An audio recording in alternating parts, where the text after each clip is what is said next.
good morning, good afternoon, and good night. What's greetings, Earthling? What up? Any demographic I identify with. They're connected to our president. I think an ignorant voter and a non-voter Crazy what he did. He took the military out are before one and he the took same. the civilians. Who does that? Under his watch. What Know has something. he done about police reform in this country? Nothing. Greetings, Earthling, and welcome to Unsolicited Genius. I am your curator, Carlton Ennis, and I am with my NFC playoff compadre, Mo Lockwood. On today's show, we will talk about toxicity in the male mindset, the New York Giants making the playoffs, and those old school R&B feels. We hope to give you something to ponder.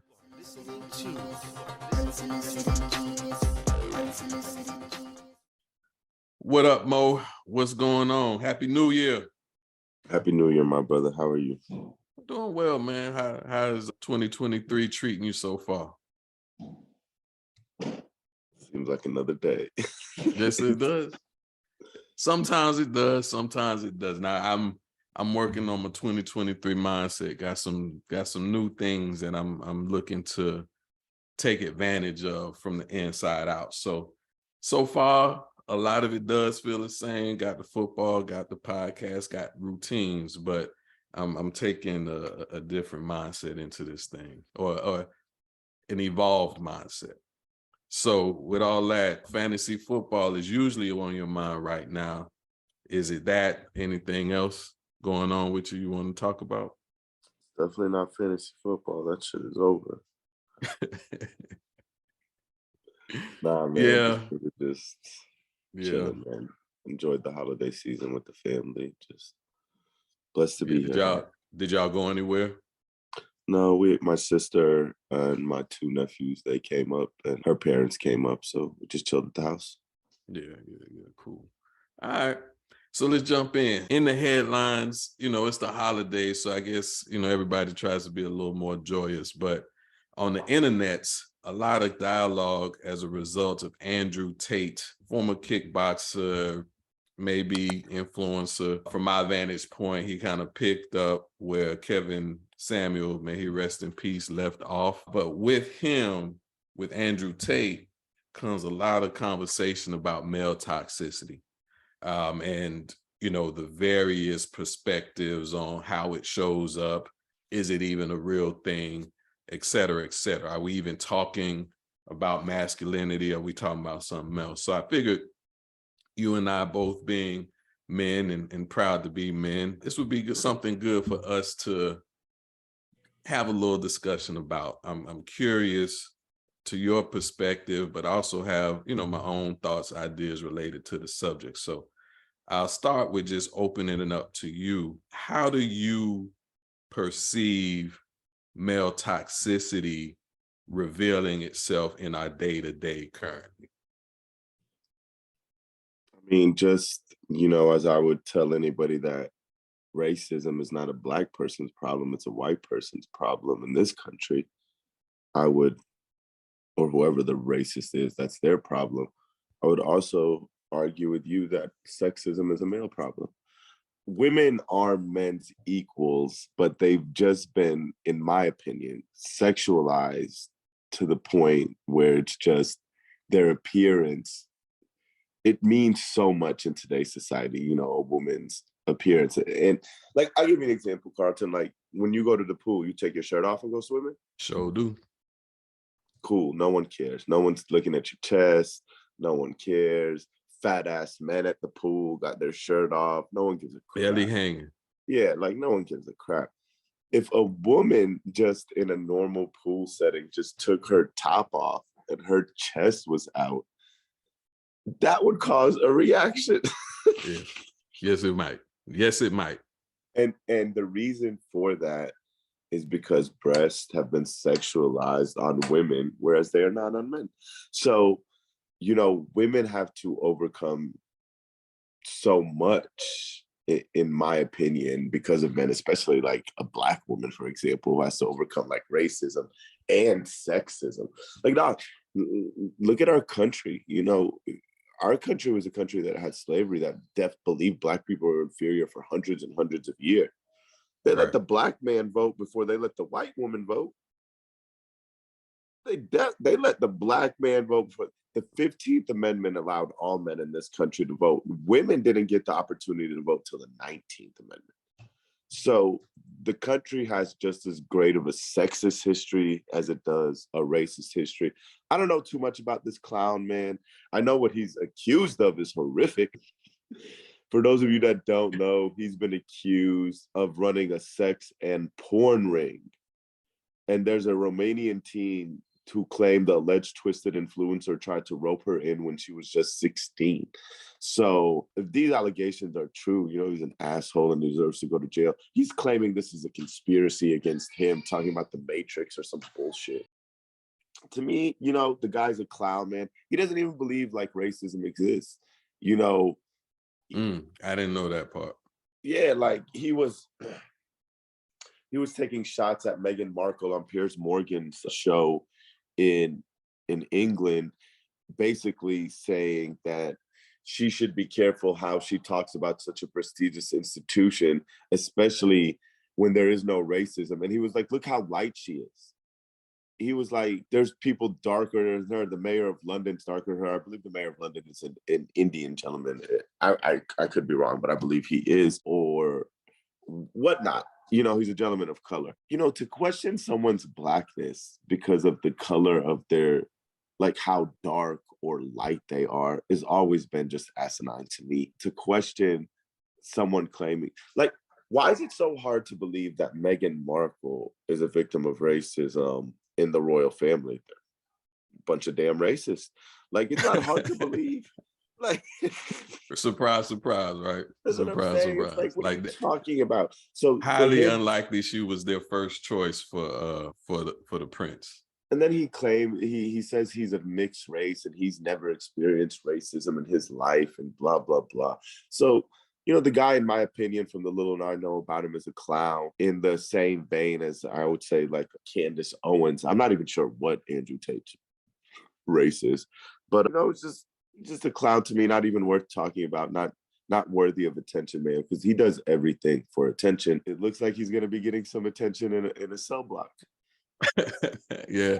Well, what I read, I haven't looked at it today, but last I read, he was detained. I don't know what the next steps are. And I heard that he said, Matrix, or, that he wasn't taking ownership, wasn't admitting any guilt, but I don't know his status with his case. For me, I look at the male toxicity as it's complicated in ways for me, and give me a few minutes to try to make it make sense.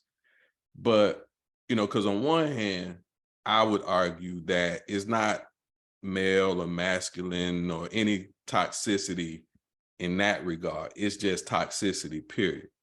Because there's a lot of men who project what they think being manly is, and all they're doing is living and projecting their insecurities. Somebody hurt their feelings back in the day. They don't do well with the opposite sex today. Give anybody a social media account and they can do and say what they want in convincing others to align with their cause. You and I both went to college. You and I went, we saw similar streets, and we knew who were confident in who they were, comfortable in their skin, regardless of how sensitive they were or were not. And also those who were projecting because they had hopes of trying to fit in or hopes of trying to belong with a group of men. And so, so much commentary about, men and what toxicity exists in us. And there's toxicity in women. There's, we can have a whole discussion about feminine toxicity. We can have discussion about, self-hate, racism, sex, all the isms are toxic. But, when I hear Andrew Tate, if I could have a conversation with him, I would ask, what are you upset about? What is it that you are hoping to prove or achieve or represent with the stuff that you speak. He's hoping to make money. And if that's the answer, He's not gonna do say your that. thing. Right. If that's the true answer, I can't begrudge anybody doing what they have to do to make money. Because, with in this situation that he's in, he was arguing with an environmentalist and talked about all the cars he has and the different homes and blah, blah, blah. Right. So you got it, go get it, do your thing. But, in talking to the people, talking to the masses, I would say, instead of viewing him as a representation of men, look at him as an individual who is male. I'm assuming he identifies as he, him, his. But instead of casting this net over all men and the issues that we have, mind, we all got stuff to work through, is realizing that that's an individual who is sick with whatever toxicity is flowing through him based on his life's experience. Because he don't represent me. And even the men who I know that follow, or believe in more traditional models of, what a man should do, what a woman should do. I think you and I are on the same page, with that. We all equal. Our bodies are different. Our chemistry is different, but if you could do it, I could do it, she could do it, we could do it. But he don't represent me. And then on the flip side, you have in, American politics or American, our societal dynamic, a lot of these Trump supporters are aligned with Trump and what he projects in terms of what a leader is, what a man is, what a man should be. And so they get into their little angry groups, some of them being those who've taken up arms and done some of the mass shootings and things that we talk about. But we all know, well, I won't say we all know, but it's documented that Trump got emotional issues. It's documented that he is at a lifetime of his insecurities and his feelings being hurt. So all he's doing when he's on stage is projecting what he believes a man should look like. But at the end, he just needs somebody to hug him. And so, again, Trump don't represent me. Trump is a man, but in essence, he doesn't represent men. So in the theme of male toxicity, remove the male, it's just toxic. In the theme of feminine toxicity, remove the feminine, it's just toxic. And if it's toxic, they then are in need of a cure. And for men, for women, Black, white, Asian, Hispanic, whoever they are, they just need some love. Learn how to give it, learn how to receive it. And then you will ultimately remove that toxicity from their system. But there's bad man behavior, there's bad women behavior, there's bad people behavior. Let's resolve that and not hone in on the labels, because that's my opinion, not hone in on the labels, because don't none of that represent what I believe masculinity to be. What were you saying? It's not just about love. Like you said, there's labels, and what the labels create is inequality. It's about a mindset. It's about looking at people that are different than you and going with the mindset of that is my equal, whether you're rich or poor, whether they're Black or white, whether they're gay or straight. Yeah, no, that's fair. That's the key. That's the problem, because racists they love their own kind. It's not just about love. You're right. It's about a mindset and an approach that you take, like to human beings. That's the key, in my opinion, Carl. No, that's fair. Because that's Maya Angelou is one of my favorite people. May she rest in peace. Apple featured, one of her poems on her commercial. But she's right. We are more alike than we are unalike. It doesn't mean that it includes that there are ways in which we are unalike, but regardless of our unalikenesses, we are more like each other than anything else. we cry, we bleed, we hurt, we love, we want to We're laugh. parents, we want our kids to do well. We want them to do better than us. We work hard to provide for them. The only thing that separates people, that the only natural thing that should, and it shouldn't separate people, it should be what brings people together and actually does in America, is culture. Culture is the only difference really between people now. And if you approach people as your equals and learn to embrace and take part, because like what is America without other cultures? What are we eating? Hamburgers and hot dogs? We got food from Italy. We got food from Mexico. Like, who doesn't love tacos? We Like, got food from Jamaica. We got Jamaica, food from Japan and China. Everywhere. Like, I love everywhere. sushi. I That's what I'm love saying. sushi. That's the beauty in America, when these cultures are shared and people take part in these cultures and they open-minded and they embrace it. Like, that's the key. It's the mindset of we are all equals, and embrace the part that's different, which is cultural. Embrace that aspect of it, and life will be a lot better for everybody. All right. But that's not even feasible. You know, is it realistically, you know, I'm more optimist, right? That's my burden to bear. So I like to hope, you know, that there'll be windows and seasons. Would there ever be a forever? No, because I think the depths at which those inequalities are perceived go far beyond what I understand. I think a lot about Russia. Like, there's no way do I expect to penetrate the Iron Curtain, or however they refer to it, in order to get them to accept and embrace my rhythm and flow. Like, I don't expect that. China, I can't expect that. But, you know, in my neighborhood, on my street, in my community, I could hope, I could try. Like, I'll give you another example about like the shit women have to deal with, man. The Megan Thee Stallion shit with Tory Lanez, like, that shit, to me, that people, this segment of men, especially white men, that believe they are the new victim, that no one is discriminated against more than them, to which I'll always pose this question: what the hell can't the white man do? Like, I want him to tell me what he can't do, what he fears in this country. Like, I'm dying to hear this. But man, there's also another segment of just men that are like, men are under attack and women are out to get them.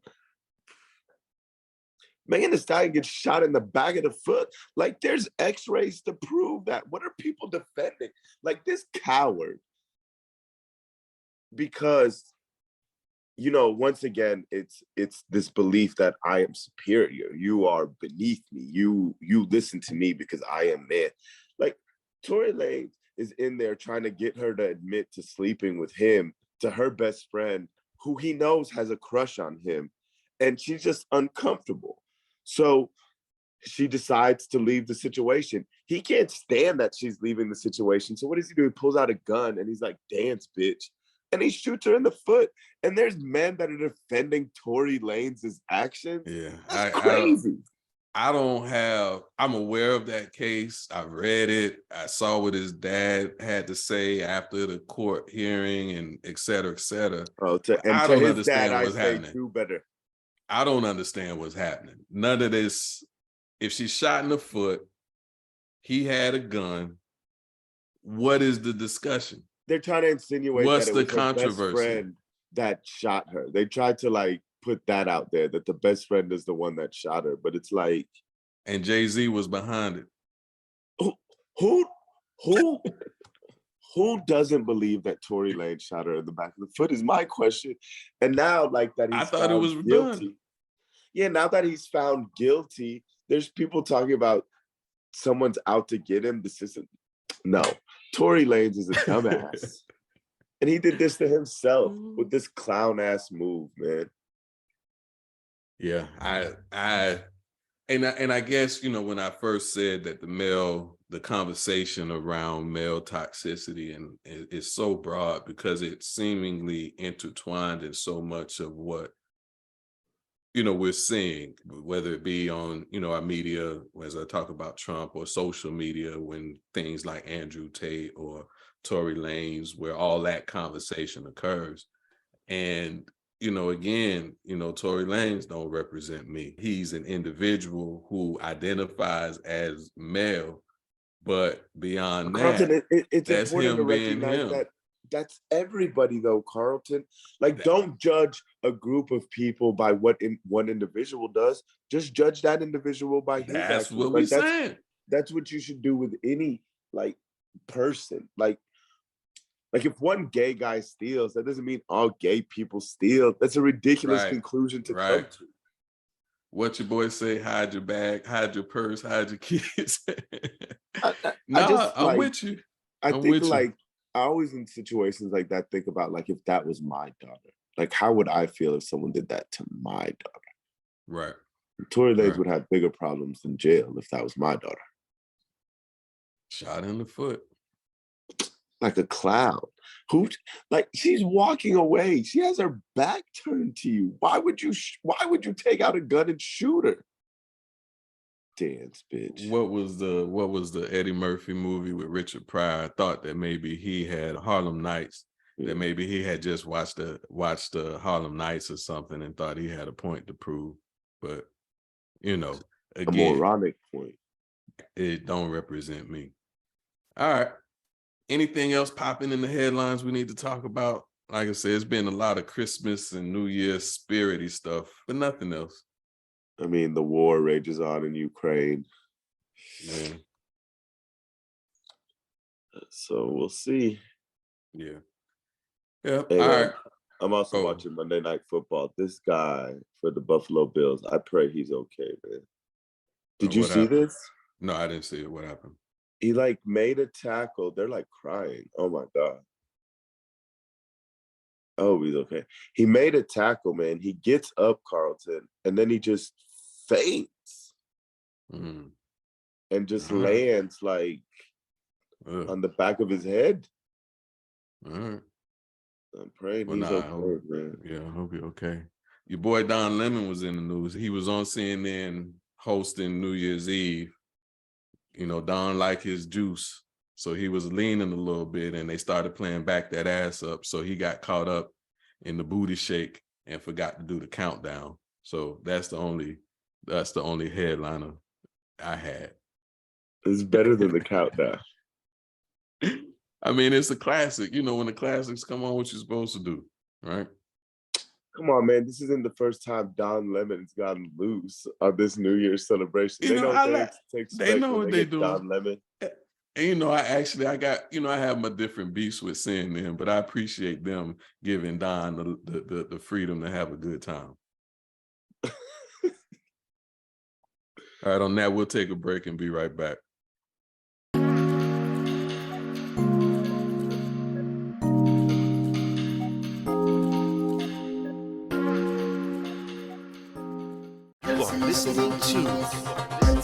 Wherever we are, Instagram, Facebook, YouTube, like if it's something to be liked, subscribe if it's something to be subscribed to, and follow. That's how we grow our reach. That's how we grow our brand.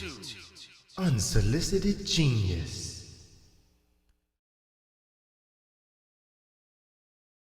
Welcome back to Unsolicited Genius Live. What in the sports?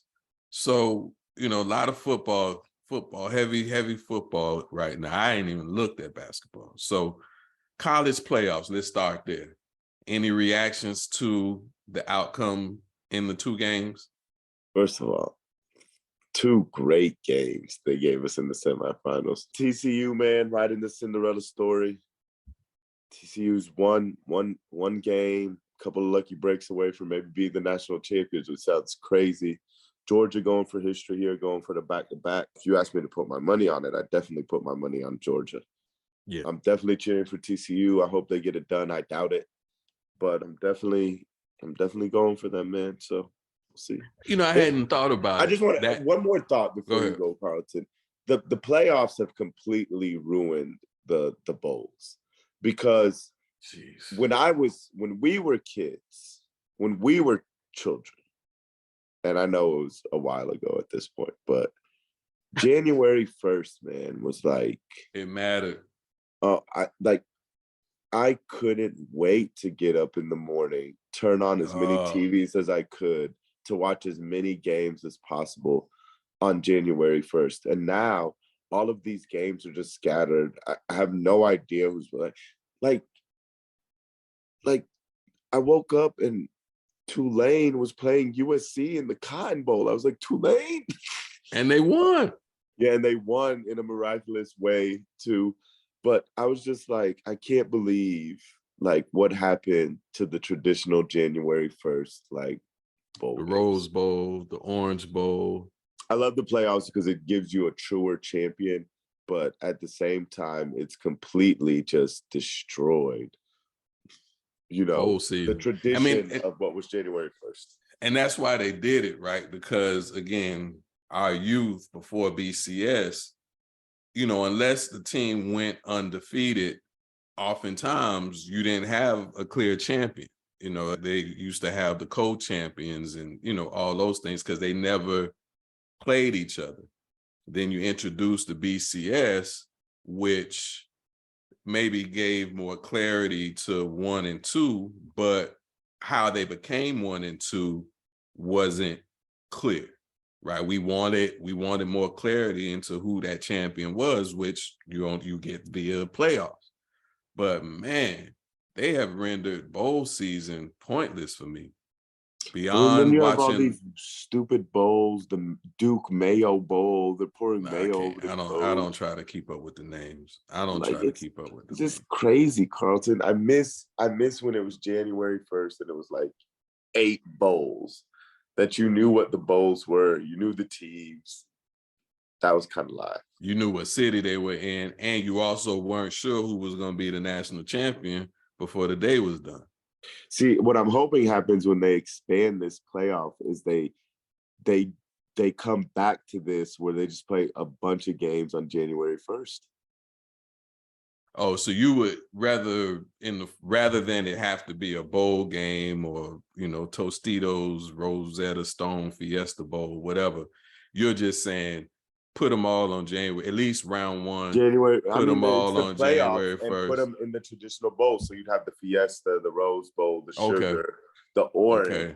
But play all of those games on January 1st. I think you need to write them a letter. Yeah, man. Go back to that. Bring back that tradition as you expand it so you can be greedy and make more money still. Yeah. I think coming back to the playoffs, I hadn't thought about it till you said it, but TCU now gives me somebody to cheer for. You know what I mean? I might go get some purple and black or something and just rock that for a week because I don't want Georgia repeating. I don't want Georgia repeating either, but I wouldn't waste my money on this purple and black. You might be disappointed. It's a good color. I like it. The Raven. I like how it go together. I'll find a way to use it. I won't get a TCU shirt or nothing, but I just get some purple and black. And I thought the other funny piece was that Michigan and Ohio State lost. So it's like that rivalry, they get to sit at home and suck their thumbs together. The one time I cheered for Ohio State and they let me down. The damn kicker choked so bad. He missed it by like 40 yards wide. What they say, he overkicked or something. That was overkick. Yeah, it wasn't even close. That's an understatement. It wasn't even close. But yeah, like you say, very good game. So, and I'm hoping that we get a good national championship game. Several of the bowl games was good. The ones that I was able to tune into. The Florida Gator game was not, but we're not going to go there. It's an irrelevant team. But I do miss the feels of what the bowl season used to be for me. Yeah. All right. You ready to talk NFL? Yeah, man. So our teams are in. Congratulations, sir. Same to you, my brother. Thank you. Only one of our teams is a contender, though. It's not your team. Do you not remember? It's not your team. Eli Manning? and what they Watch did. this. Let me ask you this question. Who do you believe more in? Daniel Jones or Brock Purdy? I mean, I'm a believer in Daniel Jones. What are you talking about? You got it. You just got Purdy. He looked good, and I like But Purdy. I just believe we're just a more talented team than y'all. Y'all just you are. Y'all But the team, your coach did an amazing job to get you this far. But the thing is, I think you could win your first game. Y'all gonna go to Minnesota. Oh, man, look, you all are a tough team. I give you that. Do I want to face the 49ers round one in the playoffs? I do not. But it's not about us. I just don't see. Do you see this team, your team, winning 3 games to go to the Super Bowl in these playoffs? We're on the road. Do I expect? I don't gamble. Do I put money down with the belief I'm going to get something back from it? Nah. But just as the 08 team, I think it was 2012 team, got into the playoffs and won their way through. It can happen. That's those my point. Teams, but what I'm saying is those teams are supremely talented. Like Plaxico, Eli, Strahan, Justin Tuck, Jason Pierre-Paul. The Giants, the only elite level talent. I mean, there's 2 elite level talent players in my opinion on the Giants. Barkley and Thibodeau. You have Thibodeau. 2 and Thibodeau. The Niners. But you have a team that is rising to the occasion. And they have the ability to play good competitive football. Yes. I mean, their first round everybody, when I look at y'all first round opponent, if it plays out like this, it looks like you got to expect the Eagles are going to beat y'all. So the Eagles would be the 1 seed. We play Arizona, we'd be the 2 seed. Minnesota would be the 3 seed. Tampa's the 4. Cowboys 5. Giants are locked in at 6. And if Green Bay, amazingly, if they beat Detroit, Green Bay's the 7th seed. So, dog, in the first round, you'd be looking at Philly bye, San Francisco, Green Bay again, Aaron Rodgers against my Niners again. Then you'd have Minnesota, the Giants. I think that's the perfect matchup for the Giants because Minnesota's not like elite like that. They have an elite player in Justin Jefferson, but they don't scare you. I think when I look at the playoff landscape that exists today, I think it's the 7th seed is the only one to be determined in the NFC. Yes. I'm confident. The order of 1, 2, 3. Yeah. If we play our A game, I'm confident we could beat everybody except y'all.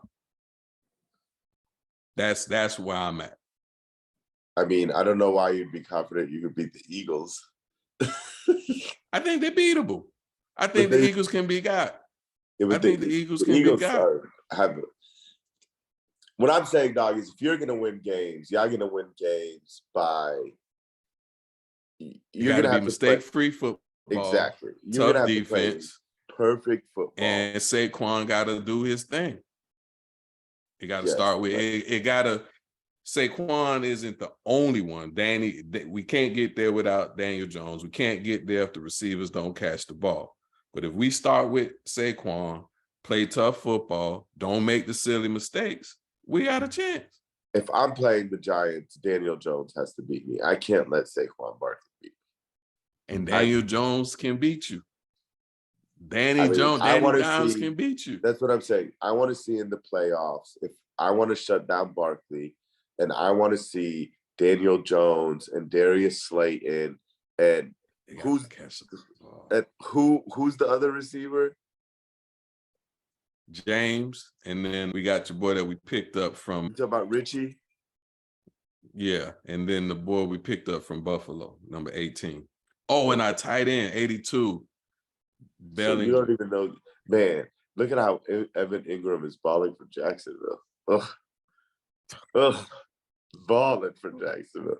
But anyway, so now if I go through the playoffs with you, I got us against Green Bay. I'll take us. Y'all against Minnesota. easy. I could see y'all beating Minnesota, but I can see Minnesota winning. It was a close game last time, but let's pretend. Let's pretend the Giants win. Keep going. All right. So then in the second round, you would have Niners, Giants. Oh, then you'd have Tampa, Cowboys. The most interesting. Cowboys got that. Cowboys got that. It's Tom, right? But Tom don't play defense, and something does appear to be wrong with their rhythm. Like they had moments yesterday, but it was still a close game. But I give that to the Cowboys twice. Yeah, I give that one to the Cowboys. I mean, if the Cowboys lose that game, could you imagine? Like if they lost to a team that they're clearly better than. I would be so happy. I would be so happy. But okay, I got be the so Cowboys happy. too. So in the second round, you'd have Cowboys at Philly, Giants at Niners. I got us beating y'all. I got Philly beating the Cowboys. The key here, Carlton, is I want to know how hurt Jalen Hurts is. I don't think Philly's being honest with us here. My gut says he's not that hurt, but no way for me to know. No way, they know, but I think it'd be all right. Sorry, are they talking about canceling the game? I don't know what happened. I mean, I know what you said. What happened, but is he alive? They had to do CPR. Wow. Yeah, he had to have CPR administered to him on the field. And who is it? The young man's name is Damar Hamlin. Wow, dog. My nephew, Carlton's son, he plays football, man. But my son,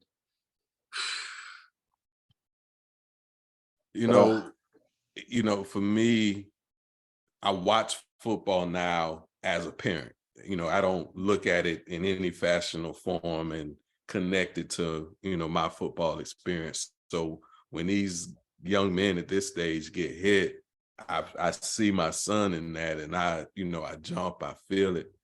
But as you know, I'm a very, faithful person. And so I just say I give it to God, because I know what football means to those who love it, the players for whose heart it is in to play. And, the vast majority of us get in, get out, and live, healthy, happy, prosperous lives. But it's scary. It's scary. But, when they get 16 and start driving, it's going to be scary too. I pray for Hamlin, man. So are they calling the game or postponing the game? The game is temporarily suspended. Well, I guess it's good they did that, right? There is a heart in there somewhere. I don't know, man. They need to give an update saying that. But was it, from what you could tell, was it because he got hit, or was it something else? He's a DB, and the guy ran into him, so it was a little bit of a violent collision, but didn't look anything out of the ordinary. He popped up, he stood up, and then he just fainted, just unconsciously dropped to the ground. They ran out there, and I'm looking at online right now. They had to administer CPR to him on the field. So they're gonna let everybody gather themselves in the locker room? I'm guessing. Okay. All right, Damar Hamlin, we pray for you, brother. Hope that you will be well. I mean, they didn't even bring a cart onto the field. They brought an ambulance onto the field. Yeah. Yeah, from what the fans are staying, so I guess it's just let them gather themselves and come back out. Yeah, I But mean, no, man, it's a scary game, man. We love it because it's so entertaining, but these guys deserve every penny they get, man, because they go out there and risk a lot for our entertainment. Well, and to that point, they don't get enough for what they risk. Baseball gets lifetime health insurance, and you still have players in the CTE and all that stuff that's still fighting for coverage, support, or even justifying the care that they need. Like, that don't make no sense. Hell no. But that don't make no sense. But real quick, back to our discussion. I think in the NFC comes back down to the Eagles and the Niners. So that's fair. And I think I could see that. I think it'll be tough to go into Philly with a rookie quarterback and win that game. So talking about your team. Yeah, I'm hoping Dallas beats Philly. But Purdy got that moxie, man. I wouldn't. I agree with you. There's other rookie quarterbacks, but it's two things. One, his moxie. Two, it's everybody else that surrounds him. He just has to get the ball, hand the ball off, and get it and toss it into their hands, and they take care of the rest. And even then, what the offense doesn't do, besides yesterday, the defense got. And even, to your earlier point, our sidebar conversation, you were disappointed in the defense. It's the defense that still ultimately won the game. So, I think that is all to that. Purdy is in a great situation. So I wouldn't worry as much about it as I would another rookie. And then the Eagles are good, but I don't know if the Eagles are great. They had a great season. They're a good team, but I don't know if they're a great team. They might be. I could be missing something, but I think they could be got by anybody. Maybe except the Bucs. With their starting quarterback, they've only lost once this year. So the Eagles great season are going to be a tough out. In the AFC, dog, depending on what happens in this game, it's crucial because if Buffalo wins, they're the 1 seed. If they lose, Kansas City's the 1 seed. I'll just assume how it was going into this week. I'll say Buffalo's the 1 seed, KC's the 2 seed, Bengals. Are the Bengals the 3 seed? Yeah, Bengals would be the 3 seed. I believe Jacksonville's going to beat Tennessee to be the 4 seed. I got the Jags. Go Duval. The 5 seed is who, Carlton? Chargers. Chargers are the 5 seed. The 6 seed. Ravens. And then the 7 seed is up for grabs between Miami, the Patriots, Dolphins, and Steelers. And if Mike Tomlin finds a way to backdoor his ass into the playoffs to get on the last day, dog, this team, greatest coach ever. Greatest coach ever. 8 right now. Greatest coach ever. So, dog, if he finds, New England's going to lose because they're going to be at Buffalo, and Buffalo's going to be invested in winning the game. So, New England, that's an L. Miami's going to be playing with their 3rd-string quarterback, that Skyler guy, who sucks. But that Skyler guy is not good. They're at risk. And the Steelers play the Browns, the Browns are already out of the playoffs. So Pittsburgh has a chance, man. Yeah, Pittsburgh has a chance. So, okay, let's say Pittsburgh because we love Mike Tomlin. We'll say Pittsburgh. We love you, Mike Tomlin. So Pittsburgh against the Chiefs. I got the Chiefs. Ain't happening. Yeah, I got the Chiefs. 6 seed. You got the Ravens against the Bengals. I got the Bengals. Yeah, we don't even know Lamar Jackson, what his situation is. Even if he comes back, he hasn't played in a minute now. So I got the Bengals. Right. Either way, the 4-5 gives you the Chargers against the Jaguars. I got the Chargers. I'm not betting against the Jaguars. Well, that means you think the Jaguars are winning the Super Bowl. You don't believe that either. So No, I'm talking about round one. I'm talking about round I got the I'm talking about Chargers. round one.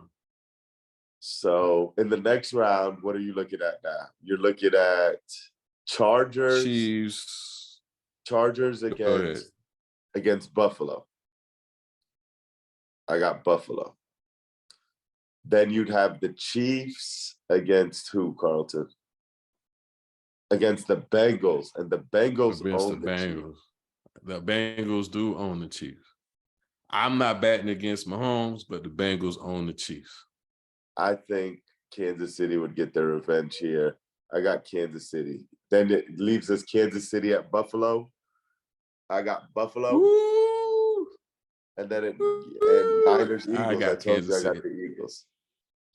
So we say, we're saying Super Bowl, I got Eagles against Buffalo. You got Kansas City. And I got 49ers versus Kansas City. Who do you got winning? You got a rematch of a Super Bowl. Ooh. I like your Super Bowl better than mine. If the Chiefs played the 49ers again, the 49ers are winning. You think so? The 49ers are winning. Y'all are going to run it down their throats till they can't take no more. And Bosa is going to be on Mahomes. Mahomes is going to be running for his life. So you got the Niners. You got the Niners winning the Super Bowl. I like. Look at your face. Look at your face. Look at your face. And then I got Eagles and Buffalo, and I got Buffalo getting their first ever Super Bowl. I would be happy if the Bills, happy for the Bills if they got one, and also glad to move on from sympathizing with them anymore. So I could go back to just not cheering and caring what the Bills do because they finally got one. I'd be ready to move on. So in either scenario, I'll be happy for you, especially with the last few years that you had the misses. But I also would be happy for the Bills. So, but always got that asterisk that, the Giants might, find their way in. So keep hope alive, my brother. Yep. All right. On that, we'll take a break and be right back.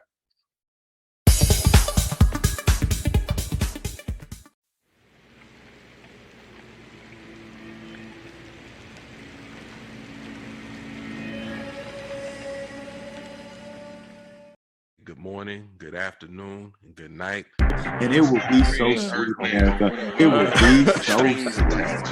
And all that heartache will go. To our president.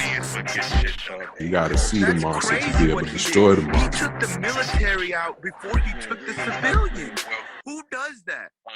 Under his watch. Welcome back to Unsolicited Genius. Are you entertained, Uncle Mo? What you been watching? A lot of cartoons with my nephew and my son. Like what?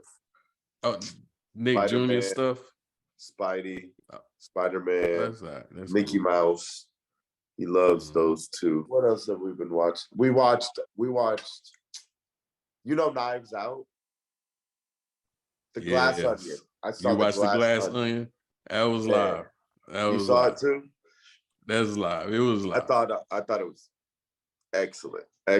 I love Knives Out, so I love this one. Yeah, I gotta rewatch Knives Out. I watched it with my brother-in-law, my sister, and my wife, man, and I thought they had like interesting perspectives on both of them. Because my brother-in-law liked actually the Glass Onion more because he felt it was more relatable, like, in our age bracket and, technology, and they just started off basically just trying to work their way up, blah, blah, blah. Versus like an old white family with old money and stuff like that. So I enjoyed both movies, man. I thought Glass Onion was well done. I thought Janelle Monáe has a nice little future in acting. Oh man, she first of all, she has the most beautiful skin in the country. I don't know that there's a human being with skin more beautiful than hers. And to know she can sing, shout out to the Dungeon family. I think Big Boy might be attributed with discovering her. she's talented, man. Because, you know, she was in Hidden Figures and she's done some other things, smaller roles, but suffice to say, she was the leading actress in that. She had the most scenes of all the, at least, women in the movie. And I thought she carried that role well, man. Very, very impressed. Mm-hmm. Yeah, she's just super talented. She was excellent. Edward Norton just plays a great asshole, man. Like he's a good actor. He's a great actor. Yeah, I felt like I was watching the same guy that was an Italian Job, just a dick. So Glass Onion, I would definitely recommend Glass Onion for those who have not seen it. The Twitch. Oh, no, I don't want to ruin it. Don't want to. Oh yeah. Shh. Say less. I did watch Glass Onion, but I also watched The Best Man. Yeah, Kamaria was watching that as well. You know, I got my Facebook family mixed reviews. Some people loved it. Some people thought it was boring. I loved it. I think, you know, what I really liked. I mean, let me start over. Of all the, you know, Black Pack movies, Love and Basketball, The Wood, Love Jones, you know, all those, you know, movies that came about in the late 90s, early 2000s, The Best Man was my favorite because I felt like that was us, you know, our crew, granted larger than just 4 men and, you know, 4 women, but, you know, our crew, we vibe like that, you know, no fist fights at anybody's bachelor parties because somebody wrote a book that revealed too much, but the camaraderie, the love, the support, the ability to fight with each other and still come back and be brothers, be bonded, you know, that The Best Man does that for me. And, you know, The Best Man Christmas, that's one of the few movies where I was in the theater crying, but so for them to come out with the series, I was excited to see and had no clue which way it was going to go. And what it gave me was my Black feels. Like so much controversy, racism, Black Lives Matter, what it is, what it isn't when it comes to, you know, our presence on the planet. But when I watch certain movies or film and The Best Man was one of them, just seeing us in roles where we're great, where we thrive, where we're successful, still having a very human experience, but in nice scenic places, having meals in nice restaurants, being able to throw, you know, luxurious parties for ourselves and travel and all those things. Like all of that is intertwined in the movie. And it just made me feel good to be me, made me feel good to be connected, you know, with you and Kamari and being able to, you know, sleep at y'all expensive mini mansion, you know, all that stuff, right? Like it made me, I was proud and I was glad to see, you know, Taye Diggs and Nia Long and all their glory and beauty and brilliance as professionals, as actors, carry a storyline from 1999. So we talking about 22, 23 years and still make it, you know, a wonderful experience for me. You know, those who were looking for something else said it was boring. I can't speak to that, but I enjoyed it tremendously. I'm gonna watch it, man, because Kamaria was watching and it kept catching my eye in the background. But yeah, it definitely looks good. Yeah, it's a good one. What you been listening to? 90s R&B. Oh, you and me both. 90s R&B. Any one song, any one group, anything jump out? I've just been felt like just bouncing back and forth between just different Drew Hill, I love, Boyz II Men, Jodeci, Tevin Campbell, who else? Teal, man, I forgot how much I love TLC, dog. Like that was my crush. Yeah, man. When I was at that age. Who was your crush? Which one? Left Eye. Like the I was T-Boz. No, for me, you know, I wanted the one that would burn down the mini mansion to the ground. Like I love her. T-Boz was so Rest- smooth, man. Rest She in was so peace, Left smooth. Eye, man. Yeah. Rest Rest in in peace, peace. Left Eye. Oh, she was so sexy with that little black thing under her eye. Oh man, I was mesmerized by T-Boz, man. Her voice, her style, her just the way she used to move. I wouldn't even look at the other two. You're crazy as hell. T-Boz had my attention. The red light special video, like in my mind, that was like porn. Like All I see is love T-Boz. that video. I love that album. That album is out of space, because that even had Waterfalls on it. Yeah. Three Stacks had a verse on there. I don't remember the song. I had to look it up, but Three Stacks had a verse on there, man, and he killed it. Who else have been listening to my little rotation? It's been a good little run. I've been enjoying my little 90s R&B. I won't lie to you, dog. Aaliyah. Yeah, I put Aaliyah in the mix. Okay. Yeah. But not Age Ain't Nothing But a Number. We didn't play that. No. We did not play that song. Touche. So I had a mix of 90s and 80s. And in going to the 80s, there are a lot of songs that I just forget about. And the one that jumped out for me was Shirley Murdoch's As We Lay.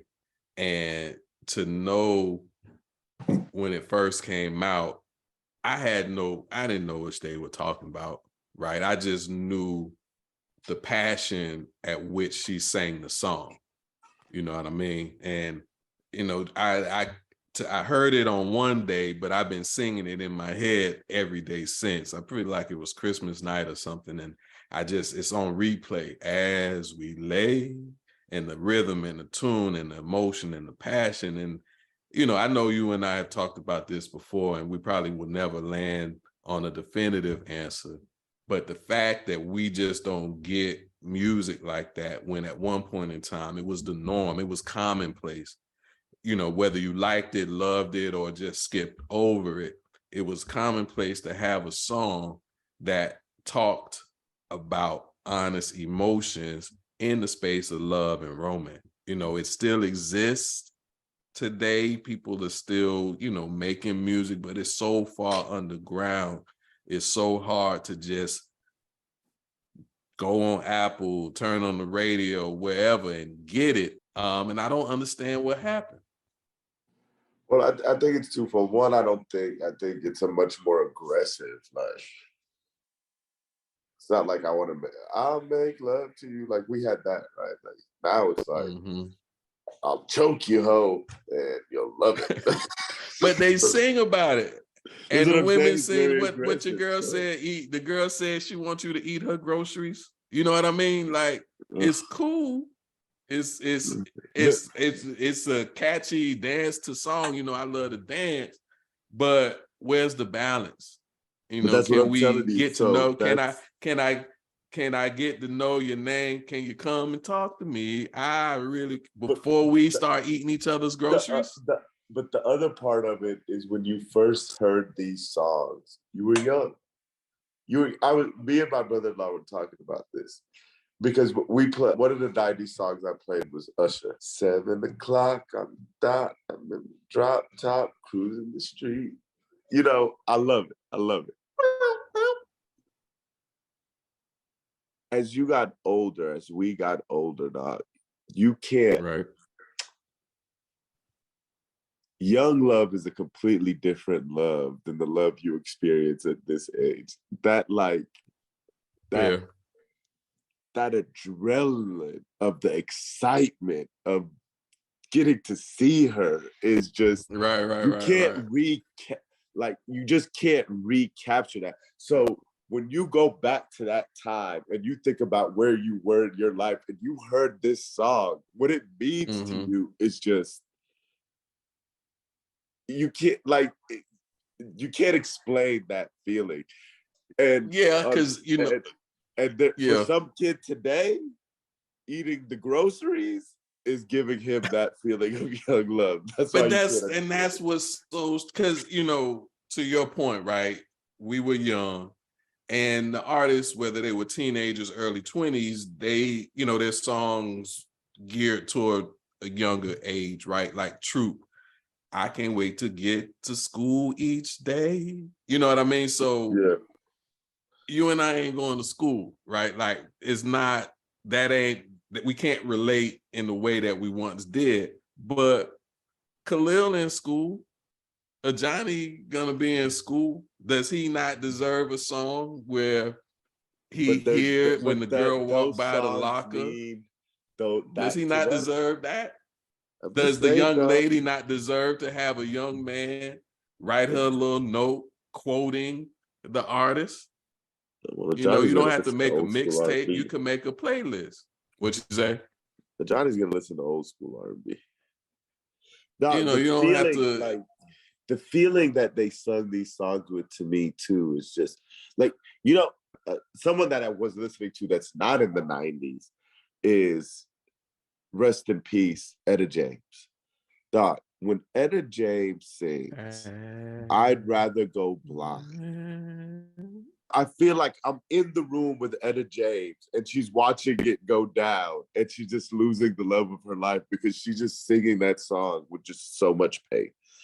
Like, I don't feel you have that kind of emotion in R&B music currently. It's no emotion. It's auto-tune and it's hip-hop lyrics just being sung.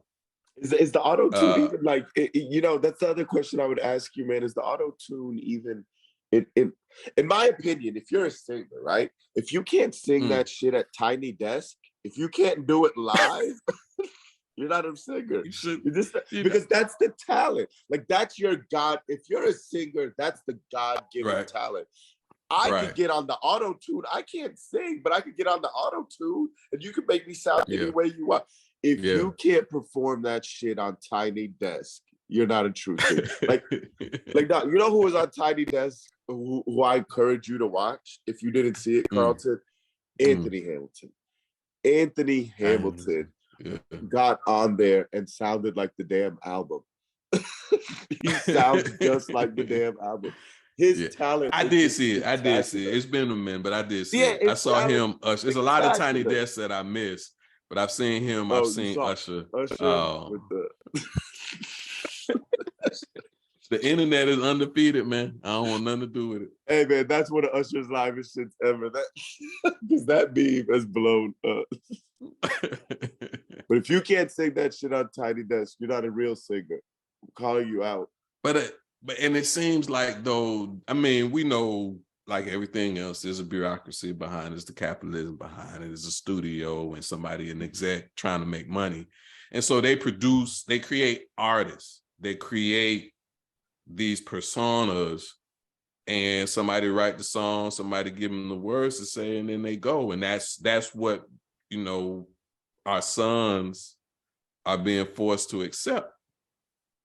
And that's why I say I don't know what we do about that beyond, accept it. Because if I could get out there and sing and show them there's a different way to do it, I would do it.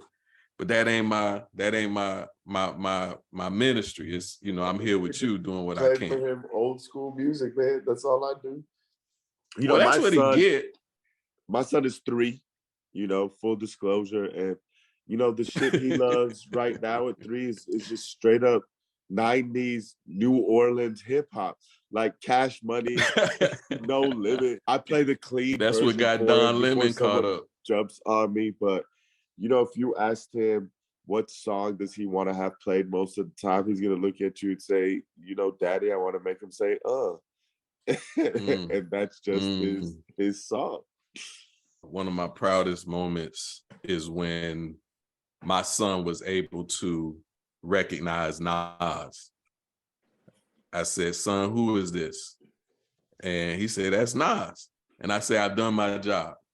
I am successful. I am successful as a father. Now he's at that stage. I don't think I can transition Luther Vandross over to him in the way I did Nas, but I am making my effort. But he's not gravitated to any R&B. You know, he liked the move, he liked the bop. So he know who Nas is, he knows who Pac is, and so he knows who Outkast, 3 Stacks, he knows who they are. So I continue to, you know, just do education at home. Yep. I keep like monitoring the Hamlin situation, man. What are they saying? Just still postponed. Well, the game postponed, but what about his health? That's what I'm trying to find, something saying anything about his health, but I don't see anything. It's probably all still developing. Yeah, God willing, man, he'll be okay. But I don't see anything about his health yet, Carlton. Hopefully we'll hear something positive soon. All right. So what you been reading? Oh, what have I been reading? That I wish Craig was here so he'd give us his goofy ass answer that he always says. Shout out to brother Craig. Happy Shout New out to brother Year. Craig, man. He'll take his ass to task next time he says that shit. What have I been reading? I won't lie to you, dog. Like you said, man, I'm super just infatuated with my 49ers right now. And just this playoff push, man. So I've been consuming as much information about my Niners as I possibly can. Where did Purdy go to college? Iowa State. Yeah. 4 years. And he's rookie. When did he get drafted? What round? 7th round, last pick. Oh, he Mr. Irrelevant, right? He's Mr. Irrelevant, yeah. Man. All right. I might give Purdy a little more love. I forget that fact. Because I think that's important, man. You just got to get there. You got to get there and you know, whatever happened. I mean, yeah, I believe. So I'm all in on my 49ers, man. So anything I could read about them, I've been trying to consume. Yeah, reading in between the lines for some hope. I feel you. So I've been on my holiday break. It officially ended today. So I haven't been consuming, I don't know if I read any books since Christmas. I haven't finished The Influencer, and then my book club resumes next week. But with Christmas and January 1 falling on Sundays, I have gone to church both days, Christmas Day, New Year's Day. And it's been some powerful messages, man. And I'll actually dive into one of them before we close out the show. But I'll just say, you know, for those who watch and take notes, James chapter 4, 13 through 17, and Matthew chapter 6 were both discussions in yesterday's service. And, you know me, I'm a planner. And I have a planner, and now is the time for me to start, you know, planning out the year, setting my goals, and, you know, doing some other things. And so those two readings are huge. And like I say, I'll talk about it at the end of the show. But all that to say, I've been in the good book as of late. So I try to spend time with it daily. But in terms of, you know, the other books and other things I consume, haven't been doing as much of that as I've been listening to, you know, my old school R&B, watching The Best Man, and you know, diving a little deeper into the good book. Nice. But all right, so we'll take a break and be right back to close it out.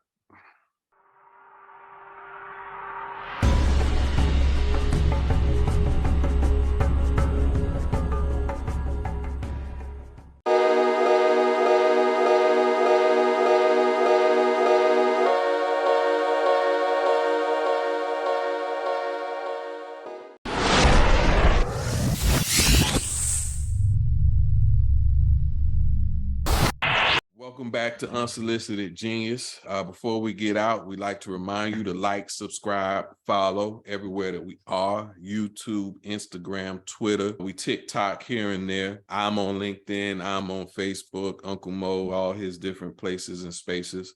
But like, subscribe, follow, share. Let us know what you think. Share us with your people if you vibe with what you're doing. And for all our subscribers, all our downloaders, we thank you very much, and we appreciate the support that you're giving us.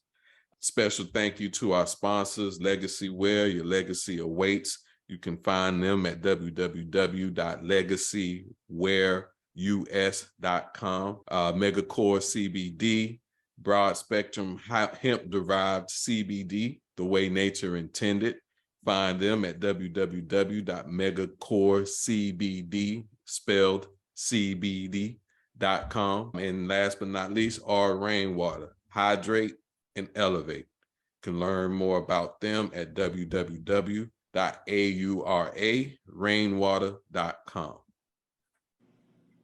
Anything for the people before we get out of here, Uncle Mo? Yeah, just a little update on DeMar Hamlin. It looks like they might cancel this game tonight, Carlton. So we'll see. But looks like the Bills sideline. Yeah, it look like they're packing up.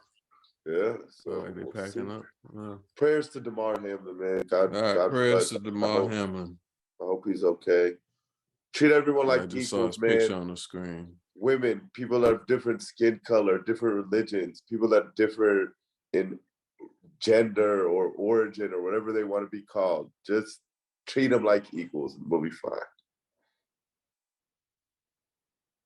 All right. So thoughts of genius. As I mentioned, I went to church yesterday and I received what was being delivered. And so I'm sharing. So taken from James chapter 4, verse 13 through 17. Now listen, you who say, today or tomorrow, we will go to this or that city, spend a year there, carry on business and make money. Why? You do not even know what will happen tomorrow. What is your life? You are a mist that appears for a little while and then vanishes. Instead, you ought to say, if it is the Lord's will, we will live and do this or that. As it is, you boast in your arrogant schemes. All such boasting is evil. If anyone then knows the good they ought to do and doesn't do it, it is sin for them. Take that how you receive it. What it does for me is tell me, with all your plans, plots, and strategies for taking unsolicited genius, taking your coaching practice, taking your family, all these plans that you want to take them to the stratosphere and experience and explore, all your piece in the puzzle, putting all the puzzle pieces together. Who's the driver? Is it you or is it the creator? And what I can honestly say for myself, every New Year's resolution, every planner that I create the space for, creating a structure that can align with a routine that I believe in, is going to help me achieve all my personal, professional goals and objectives. Did I ask God about it? Did I discuss it with him first? And in many instances, I can honestly say, nah, I didn't. I hadn't. I haven't. Now, as the plan is underway and the hiccups happen or the questions reveal or the fears present, I for sure call on them. I get down on every bended knee. Hail Mary, rosary, church on Sunday, Monday, Tuesday, Wednesday, whatever I got to do to help work through the challenge, the resistance, the fear that's presented as I take hold and work through my plans. So this year, I have resolved that I'm going to start at a different place. I'm going to start with him and then see where we go. I expect that I will be calling on him at some future point in relations to the plans that he has set forth with me.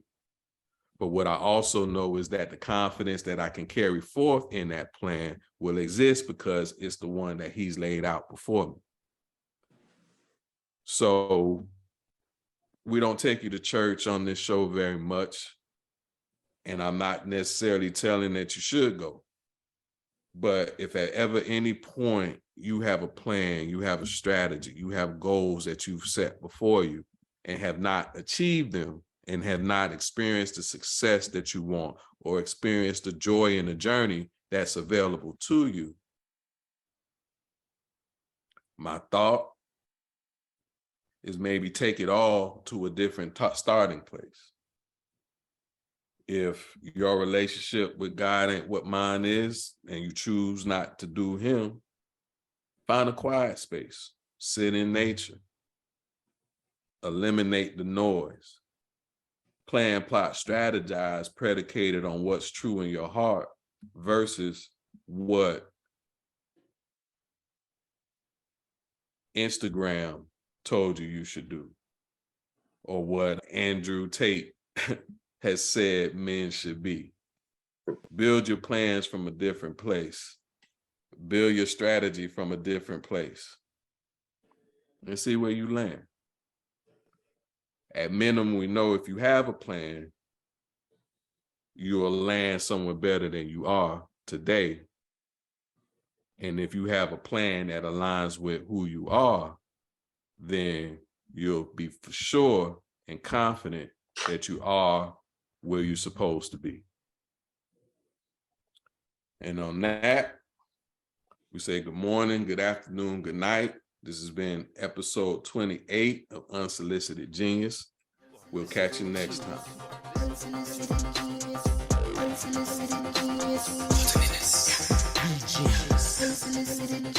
Craig D, Mo Lot.